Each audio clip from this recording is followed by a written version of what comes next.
So now that we've discussed what essential oils are, you might be wondering the difference between Young Living essential oils and the oils found in your local health food stores. So what is sold there, I cannot attest to, and I want to make it clear that in the rest of my videos about usage, I'm only talking about Young Living essential oils. We are seeing oils everywhere now. I've seen them at Marshall's, at Bed Bath & Beyond, Walmart, Hobby Lobby, the dollar store. So companies are catching on to the incomes oils can generate, as well as the general interest in the marketplace, but please, please, please be careful in your purchasing. The FDA does not regulate essential oils. Many oils are adulterated. That's why I looked into guaranteed quality, purity, farming practices when I was diving into essential oils. I looked at several companies, and Young Living really stood out. I also want you to understand there is a difference between $6 lavender, which I've seen out, and then Young Living's 15 milliliter bottle of lavender is $23.50. A little goes a long way, so that bottle can last a long time, but I often compare the oil quality to beef, right? There's a difference between a fast food hamburger patty and a nice cut of grass-fed, pasture-raised, whatever fancy certification that certain farms have for their cows, and then how that beef is also prepared with purity and with care for our consumption and our health. In many instances, you do get what you pay for.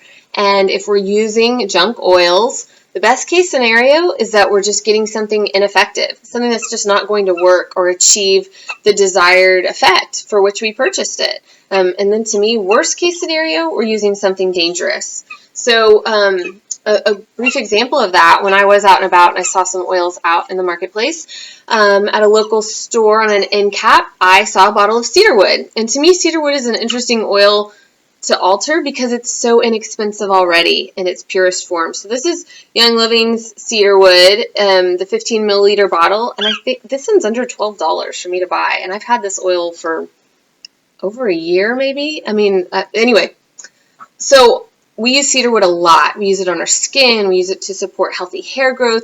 We use it for calming. There's a lot of uses for cedarwood. I'm not going to get into all that now, but what I saw on the back of the cedarwood bottle, I saw out and about at the retail store, really concerned me because they said, if it comes in contact with skin, rinse immediately and call poison control and blah, blah, blah. All these really severe warnings on the back of the bottle. And I'm going, is there even cedarwood in that bottle? Because we put this directly on our skin. We put this directly on our scalp. We use this oil all the time safely with the girls, with us.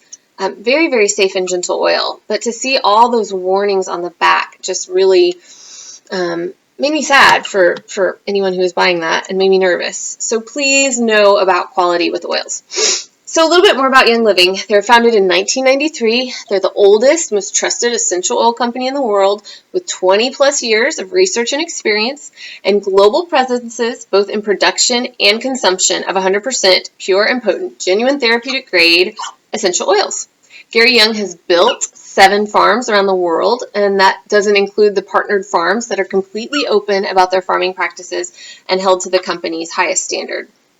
Young Living uses its own internal labs in addition to third-party audits to verify that international purity and potency standards are met and surpassed. There are no pesticides or chemicals used on their farms, and they have a crew that handpicks the weeds. I have seen them in action. Young Living completes 8 different tests on every batch of oil that is made, yet only 30% of oils tested are sold. The rest are used on Young Living's farms as a natural herbicide. So for more information on this and to see where the farms are and learn more about Seed to Seal process, go to seedtoseal.com. The proprietary Seed to Seal process is the heart of our commitment to purity and authenticity. There's 5 steps from when the seed goes in the ground, then it's cultivated, then it's distilled, then it's tested, then it's bottled and sealed up and shipped directly to you. Yeah. I love also that the addresses and phone numbers of the farms are on the website. In the event that you're traveling and you'd like to go visit one of the farms, they say, come on in. You can see pictures of the farms. You can just get a feel for where the oils are coming from. In the different places all around the world. So beautiful photography. So go check it out if you have a minute. I've personally visited the farm in Utah twice. Abby Ruth has also come with me. And we've gotten to see for ourselves some of the magic in action. And I'll be going back this summer. It's my hope to eventually attend the winter harvest in Idaho, as well as go down to Ecuador and see some of the stuff going on down there. So, you deserve products that are genuine and free of synthetic chemicals and of unmatched purity. And that's what you get with Young Living Seed to Seal. It's a promise to you and a reflection of our sense of global stewardship. Through each step of our production process in both our own farms and our partner farms, we use the highest standards possible to make our products, your life, and our world better. From, again, the time the seed is sourced in the ground until the oil is sealed in the bottle, the most rigorous quality controls are applied.